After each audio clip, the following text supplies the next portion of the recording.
3 actions और 2 circumstantial evidences के जरिए आज आप जानेंगे कि कैसे मोदी सरकार अपने सपनों का देश, अपने सपनों का भारत बनाने में लगी हुई है। So let's have a look. तो सबसे पहले तो हम एक्शंस की बात करते हैं। 3 एक्शंस में से 2 ऑलरेडी आप जानते होंगे, आई एम श्योर। सबसे पहला तो है इलेक्टोरल बॉन्ड्स वाला मामला। आपको याद होगा पिछले साल किस तरह सुप्रीम कोर्ट ने इलेक्टोरल बॉन्ड्स को स्क्रैप कर दिया था, ये कहते हुए कि वो असंवैधानिक है, क्योंकि उस स्कीम में, इलेक्टोरल बॉन्ड्स स्कीम जो थी, जो मोदी सरकार लेकर आई थी, उसमें एक एलिमेंट था अनोनिमिटी का। उससे ये नहीं पता चलता था कि चंदा देने वाला कौन है और किसको चंदा मिल रहा है। ये जानकारी जनता से छुपाई गई थी उस कानून में, उस नियम में। तो सुप्रीम कोर्ट ने राइट टू इंफॉर्मेशन वाला जो फंडामेंटल राइट है भारत के नागरिकों का, उसका हवाला देते हुए इलेक्टोरल बॉन्ड्स को स्क्रैप कर दिया था। तो आप देख सकते हैं कि किस तरह मोदी सरकार ने कमर तोड़ मेहनत की थी वो स्कीम लाने में, कि भाई जानकारी लोगों तक ना पहुंचे कि भाई पैसा कहां से आया और किसके पास गया, नंबर 1। नंबर 2, दूसरा आपको जरूर याद होगा ये भी कि किस तरह मोदी सरकार ने इलेक्शन कमिश्नर्स को सिलेक्ट करने के लिए जो कमिटी है उसको, उसमें बदलाव किया। उसमें 3 लोग होते थे, अभी भी 3 ही होते हैं हालांकि, लेकिन पहले जो 3 थे उनमें से एक तो प्रधानमंत्री खुद थे, दूसरे थे CGI chief justice of India Bharat के, तीसरे थे लीडर ऑफ ऑपोजिशन। तो इन 3 में से जो दूसरे नंबर के हैं CGI chief justice of India, वो मोदी सरकार ने इस कमिटी से निकाल के बाहर कर दिया, उनको फेंक दिया। तो अब जो खाली जगह हो गई, रह गई, उसमें कौन आएगा, कौन भरा जाएगा उस जगह पर? तो उसमें मोदी सरकार की कैबिनेट के कोई नॉमिनेटेड व्यक्ति उसमें होंगे। तो अब आप देखिए कि पिछले 2-3 बार से जब इस कमेटी की मीटिंग हुई है, उसमें एक तो मोदी जी खुद होते हैं और अमित शाह होते हैं और एक लीडर ऑफ अपोजिशन होते हैं। और जब तक लीडर ऑफ अपोजिशन हमारे कोई ढंग के थे नहीं, तब तक तो उनका कोई से ही नहीं था, उसमें कुछ बोलना बनता ही नहीं था, और बोल भी थे तो कुछ फर्क नहीं पड़ता था।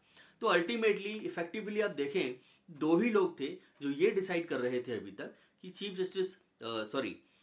चीफ इलेक्शन कमिश्नर हमारे देश के कौन होंगे। तो आपने देखा कि इस केस में भी मोदी सरकार ने चीफ जस्टिस ऑफ इंडिया को सिलेक्शन कमेटी से बाहर करके और अपना ही एक बंदा सिलेक्शन कमेटी में घुसा के किस तरह से जी तोड़ मेहनत की थी हमारे देश में जो चुनाव होते हैं उनको कमजोर करने की और अपने सपनों का देश बनाने की। तीसरा मामला बहुत नया है, अभी 2-3 दिन पुराना ही है। मामला ऐसा है कि मोदी सरकार ने एक नियम में चेंज किया है, और वो चेंज की जो टाइमिंग है वो भी बहुत इंपॉर्टेंट है। आप देखिएगा, हुआ ये कि अभी आपको मालूम होगा हाल ही में हरियाणा में चुनाव हुए, असेंबली पोल्स हुए, और उसमें जो रिजल्ट्स आए, जिस तरह से क्लीन स्वीप किया है बीजेपी ने, वो किसी के गले नहीं उतर रहा है। और आपने ये भी ध्यान दिया होगा पिछले कुछ महीनों से, तकरीबन साल भर से, एक सीनियर एडवोकेट हैं सुप्रीम कोर्ट के, महमूद प्राचा, वो ईवीएम को लेके, इन वगैरह वगैरह को लेके बहुत सारी बातें बोल रहे हैं, इंटरव्यूज आ रहे हैं, आंदोलन भी कर रहे हैं वगैरह वगैरह।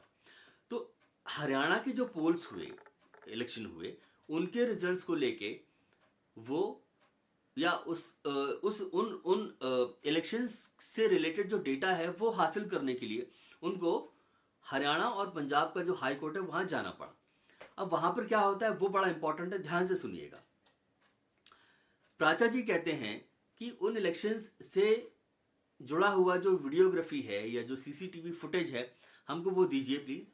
दूसरा, जो इलेक्ट्रॉनिक डेटा है वो भी दीजिए।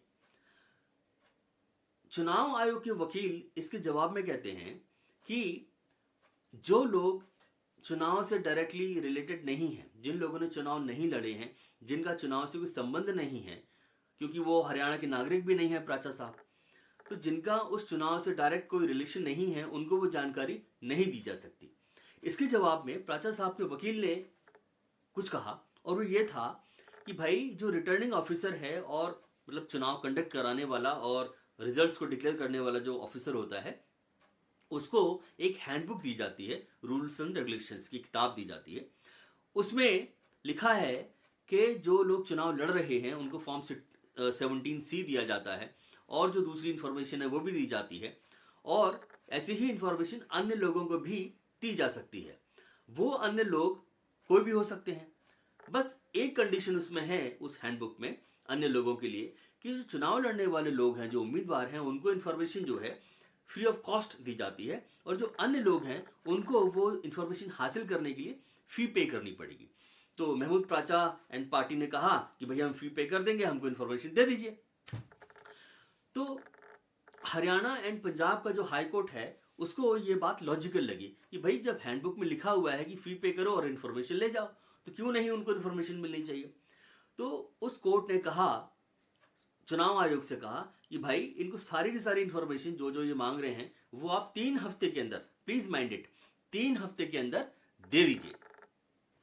अब आप देखिए, इससे पहले कि चुनाव आयोग महमूद प्राचा को 3 हफ्ते के अंदर वो इंफॉर्मेशन देता, केंद्र सरकार एक नया नियम लेकर आती है, या जो पहले से एग्जिस्टिंग नियम है, वैसे तो धारा का नाम कुछ 1961 चुनाव संचालन नियम 1961, नियम 93 ऑफ 2 ऑफ ए, ऐसा कुछ तो भी उसका टेक्निकल सा नाम है। खैर, तो मुद्दे की बात यह है कि चुनाव आयोग ने इन 3 हफ्तों के दौरान ही केंद्र सरकार को एक सलाह दे डाली कि भाई आप कुछ ऐसा बदलाव कीजिए पॉलिसी में, नियमों में, कि जो इलेक्ट्रॉनिक डेटा है और जो सीसीटीवी फुटेज है वो पब्लिकली एक्सेसिबल ना रहे, पब्लिकली एक्सेसिबल ना हो सके। तो केंद्र सरकार की आप चुस्ती एंड फुर्ती देखिए।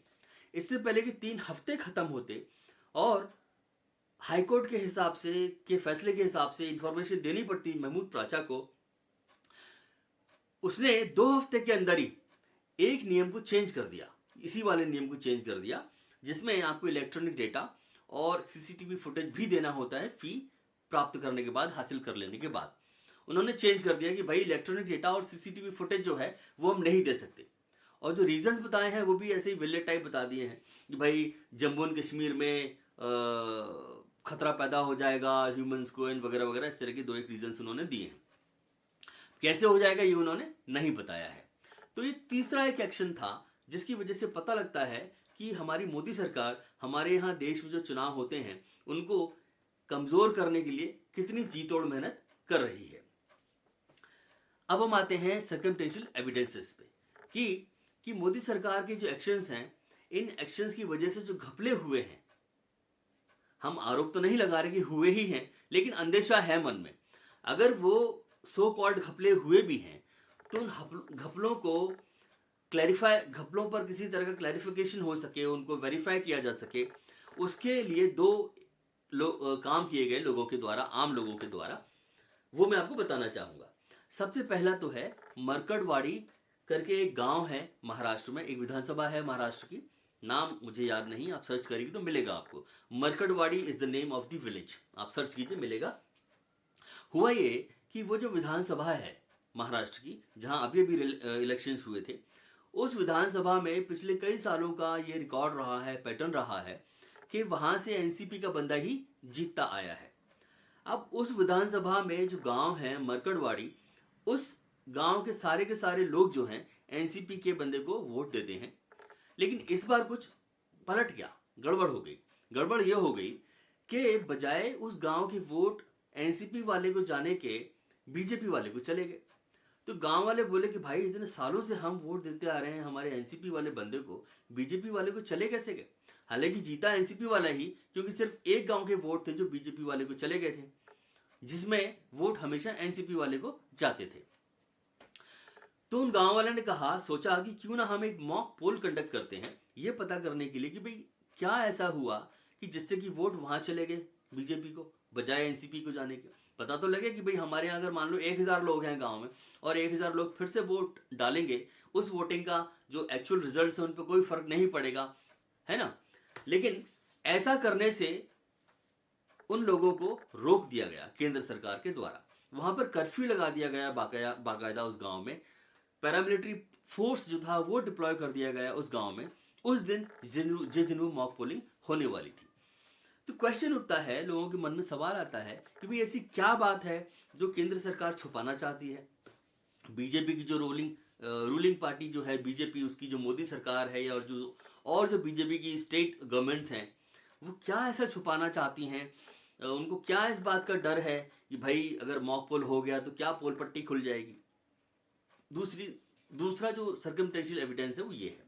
पहला जो सर्कमटेंशियल एविडेंस है वो ये है। दूसरा, आप ये हालिया संशोधन जो है, अमेंडमेंट जो है, इसको भी ले सकते हैं कि किस तरह से मोदी सरकार कोर्ट के आदेश का टाइम खत्म होने के पहले ही पॉलिसी चेंज कर देती है ताकि कोर्ट का आदेश मानना ही ना पड़े।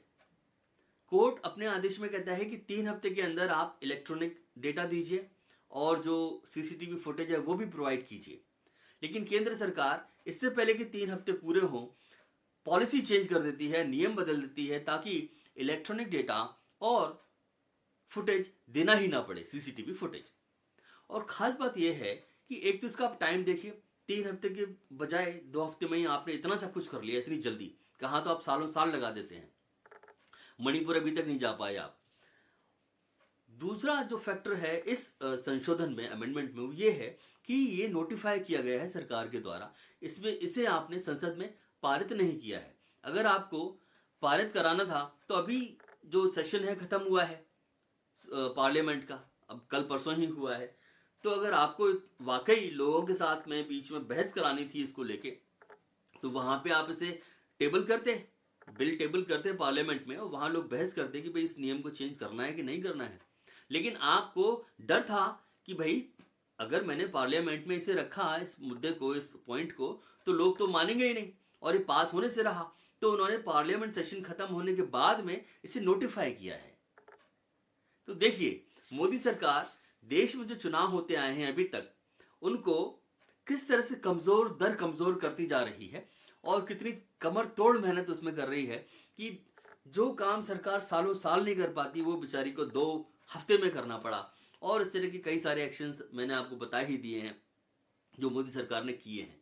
तो अब आप अंदाजा लगाइए कि आपकी सरकार आपके लिए क्या कर रही है और कैसा देश वो बनाना चाहती है, और हमारे जो कॉन्स्टिट्यूशनल इंस्टीट्यूशंस हैं उनका या उनकी क्या दुर्गति कर रही है।